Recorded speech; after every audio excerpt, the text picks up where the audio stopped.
आप जुड़े हुए हैं जीएम एजुकेशन में। प्रदेश के बीपीएससी शिक्षक अभ्यर्थी साथियों को होली का हार्दिक शुभकामना के साथ शुरुआत कर रहे हैं TRE 3 फर्जीवाड़ा परीक्षा के ऊपर।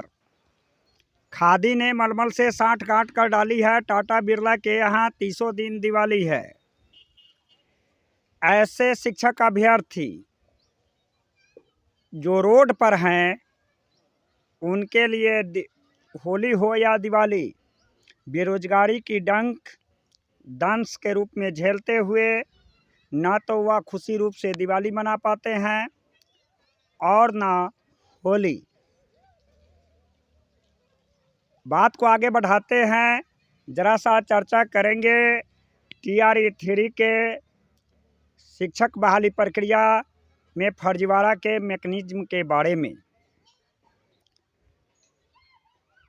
आप सभी जानते हैं कि आर्थिक अपराध इकाई को पूरे प्रदेश के बीपीएससी शिक्षक अभ्यर्थी या शिक्षा जगत से जुड़ा हुआ अभ्यर्थी धन्यवाद देता है, जिसके तहत 300 फर्जीवाड़ा शिक्षक जो परीक्षा प्रणाली को विध्वंस करने में लगे हुए थे वह गए हैं जेल में, जिसमें 250 के आसपास पुरुष और 88 महिलाएं शामिल हैं। लेकिन एक आश्चर्यजनक बातें आती है कि बीपीएससी आयोग क्या कर रहा था। इतनी बड़ी घटनाएं चल रही थी और बेदाग छवि साबित करने में अपने आप की पूरी ताकत लगा दिया था। उनका एक पहले जो रिमाइंडर लेटर था जिसमें कह रहे थे कि जो 15 तारीख की पेपर हुआ 12:30 बजे पेपर समाप्त हुआ और 2:30 बजे सूचना मिली। पेन ड्राइव की मैकेनिज्म को समझिए कि पेन ड्राइव में किसी भी चीज़ का जो होल्ड किया जाता है उसकी टाइमिंग उसमें शो होता है और वह भी जांच का विषय है। 13 तारीख को आर्थिक अपराध इकाई पकड़ता है और 14 से लेकर के 15 मार्च को 2:30 बजे सूचना मिलती है। पेन ड्राइव में के बाद जो बार कोड जो क्वेश्चन बाहर निकलता है उसमें बार कोड नहीं है। बार कोड का तात्पर्य हुआ कि प्रिंटिंग मशीन में जाने तक जो आयोग के द्वारा जो प्रश्न पत्र तैयार किया जाता है और प्रश्न पत्र तैयार से बीपीएससी आयोग का जो कंट्रोल डिपार्टमेंट है वहाँ से प्रिंटिंग मशीन के मार्केटिंग वाले लेकर के जो जाते हैं या आयोग के सदस्य लेकर के जाता है। जैसा कि मीडिया सूत्र से पता चल रहा है कि कलकत्ता में एक प्रिंटिंग मशीन है और यहाँ आयोग के द्वारा जो प्रश्न पत्र की छपाई में प्रिंटिंग मशीन के मार्केटिंग के वाले के द्वारा जाता है। उसके बाद प्रिंटिंग मशीन में भी एक रीडिंग सेक्शन होता है जिस क्वेश्चन को पढ़ करके प्रिंट आउट निकालता है। तो प्रश्न पत्र में बार कोड नहीं आना इसका मतलब है कि इसी के दौरान प्रश्न पत्र का लीकेज हुआ है और इस जांच का विषय है।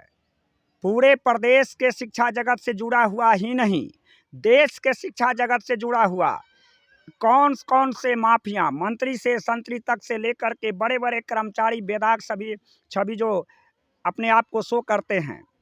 यह विशाल चौरसिया के नाम से परीक्षा जगत में संलिप्तता विध्वंस करने वाला, अगर निगरानी टीम पूरी जांच से कड़क से सभी पूरा प्रयोग करेगी तो सही रूप से इसकी तार बेतार कहाँ तक जुड़ा हुआ है इसका पर्दाफाश हो जाएगा। अभ्यर्थी इस बात को विश्वास कर रहा है आर्थिक इकाई के ऊपर कि इतनी बड़ी बात को वह खुलासा किया है। एक और बातें आ रही है कि CTT परीक्षा आप जानते हैं कि 2011 से जो CTT का परीक्षा का शुरुआत हुआ आज 2024 है।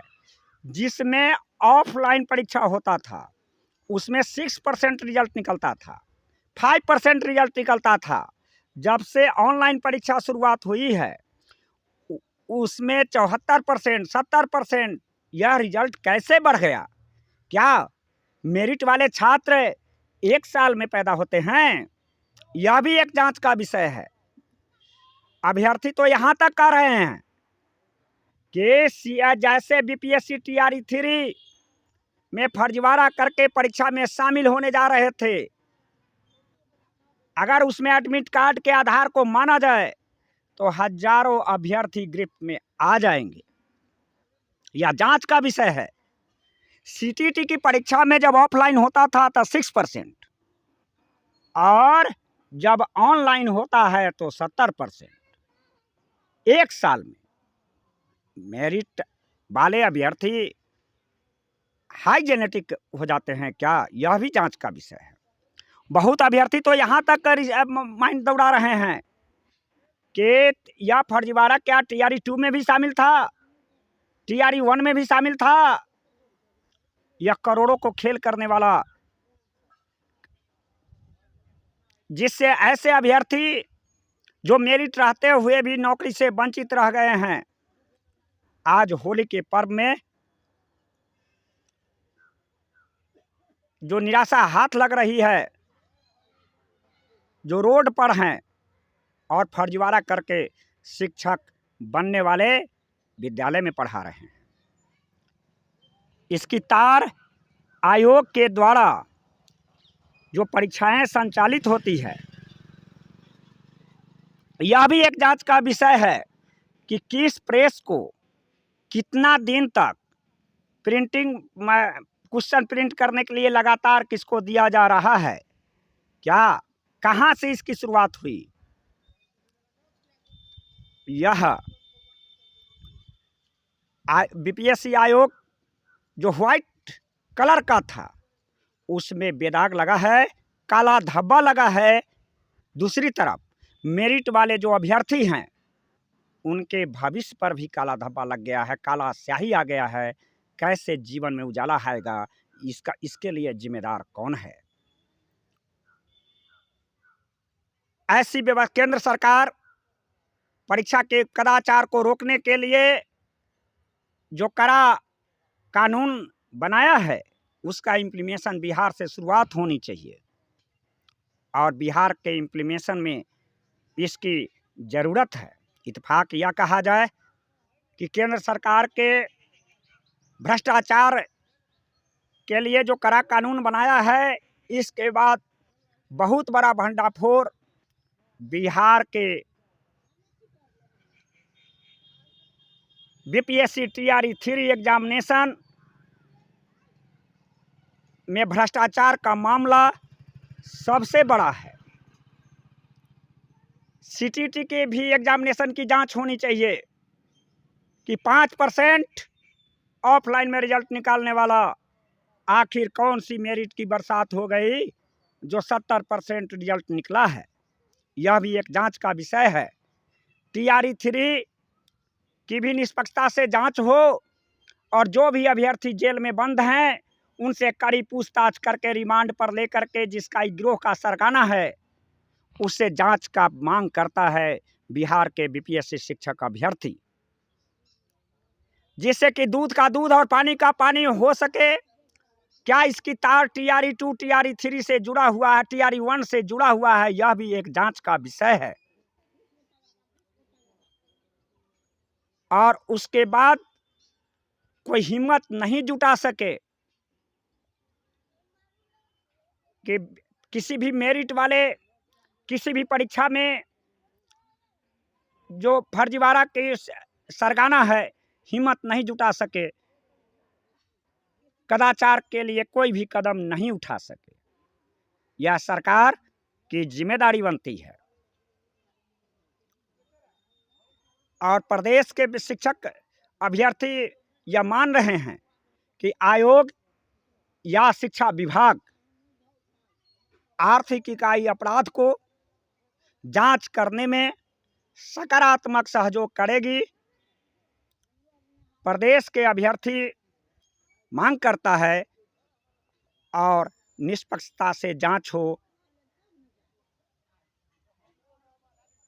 यह होगा, इस पर विश्वास कायम है।